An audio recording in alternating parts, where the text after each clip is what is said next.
is invisible, it's ubiquitous, and the internal thing I say is it's perfectly functioning. It's like oxygen. You only know it by its absence. This one is different because people started to call and say, I can make it lighter, I can make it faster. This network, really simply stated, is not just faster and more efficient, which we've grown to appreciate. It's a real-time network, and so therefore it's a game changer. So that quantum leap, I mean, you were saying you've been through 3G and 4G. I was running a media agency at the dawn of this century. I love to say that. And we all were running around saying we're Y2K ready.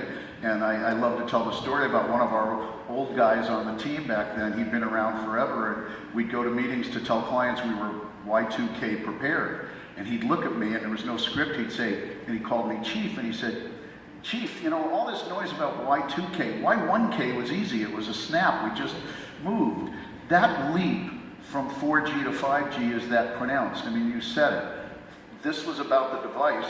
It's now about the world around the device in a fashion. Yeah, and you know, it's interesting because when you start to talk to someone and their area of expertise, whether it's producing films, doing advertising, security, logistics, healthcare, it starts with, can I?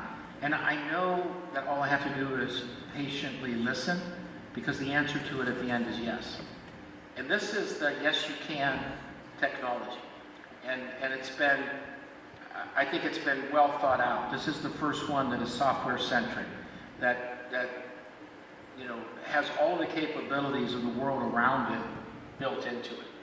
It's good to be in the Department of Yes. That's a good group to be in. Yeah. Every once in a while you have to say no. Yeah, there you go. Well, John, lots of talk in the press, lots of interest in the launch. You launched officially a couple of weeks ago. Can you talk about sort of how that's gone from the standpoint of, you know, consumer, the Department of Yes, people saying can I, and you can say yes, but how's that going? Yeah, you know, it's interesting because the wireless business in the U.S., you know, every industry develops its characteristics that define it. And the wireless business in the U.S. is fiercely competitive, but it's also one that's born on superlatives. So if you walk the halls of AT&T, you know, you go into these sort of history and legacy thinking, they know that first, biggest, widest, best, everything, you know, is a superlative. And so we were really proud in December that we got a real device that you could buy in a store and a real network in 12 cities. And we got 5G up, commercial, standards-based, and that was a first. And so that first is a foundation that then we build on, and it sets our expectations. And I think we really frustrated our competitors last month when we did so.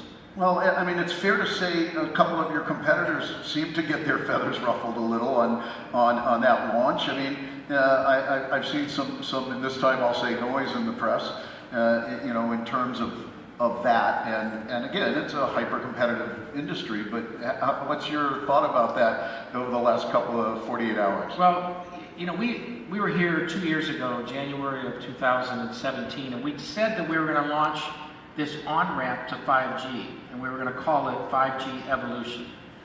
And everybody within the industries who competes with us didn't like the idea that last night, or the night before last, overnight, the top of your phone now shows a 5GE.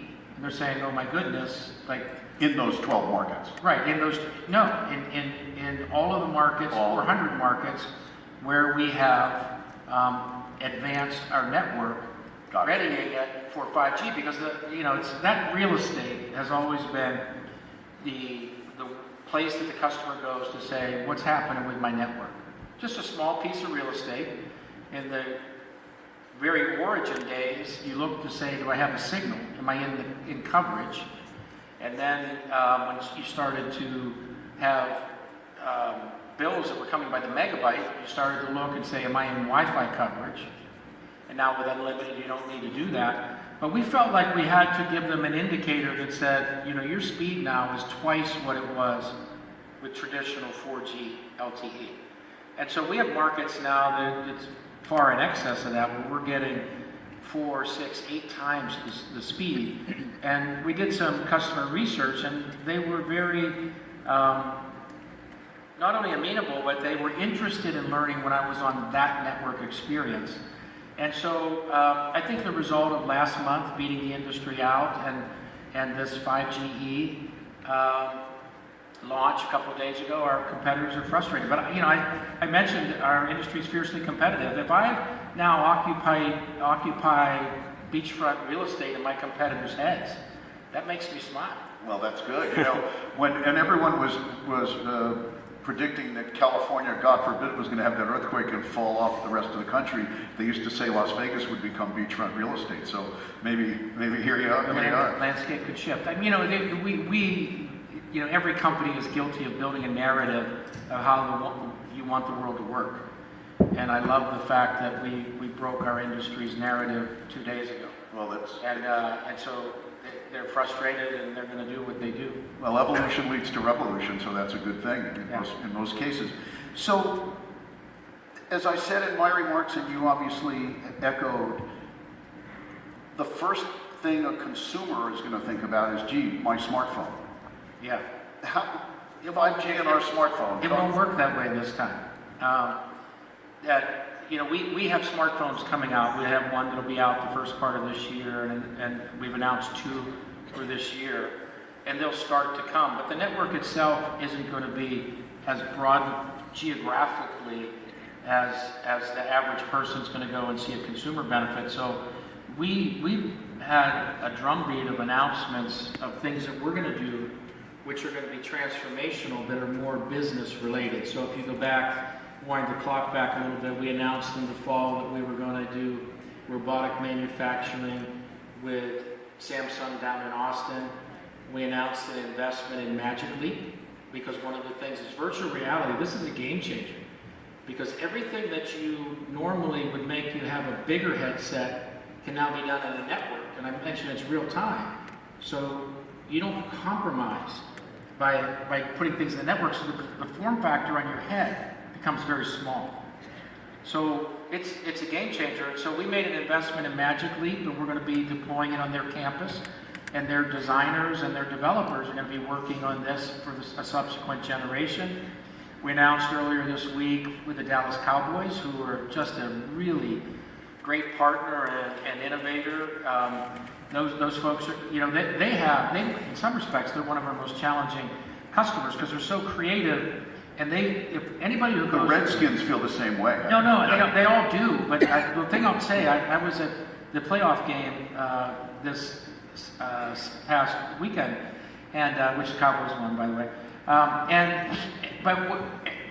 All the people that were there had never been there before. They all say the same thing. This isn't just a football game. It's an experience.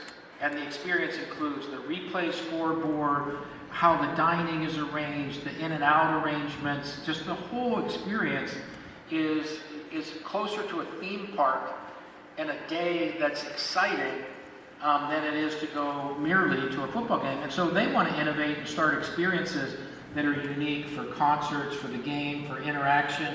So you take a couple of these, you put them together, and you say, if I had virtual reality in a fan experience, what might I do? I might be able to experience being in the locker room to get the pregame speech with the team. I think, wow, that's really amazing. So, and we also, the last one I'll mention really quickly, Michael, is, which one I'm very passionate about, is there's a human side of this story in 5G that's big and important. And yesterday, we announced at Rush Hospital in Chicago, we're going to put 5G into the provider hospital and try to completely remake the experience between patient, doctor, and then the information that the doctor needs real time at the point of care to make sure that that patient is getting the best care. That's obviously extraordinary in terms of... So if we can just keep this tempo, the consumer stuff, I think, will not only come behind it in a very forceful way, but I think that the things we're talking about here are front burner compared to being able to just simply maybe download a movie a little faster.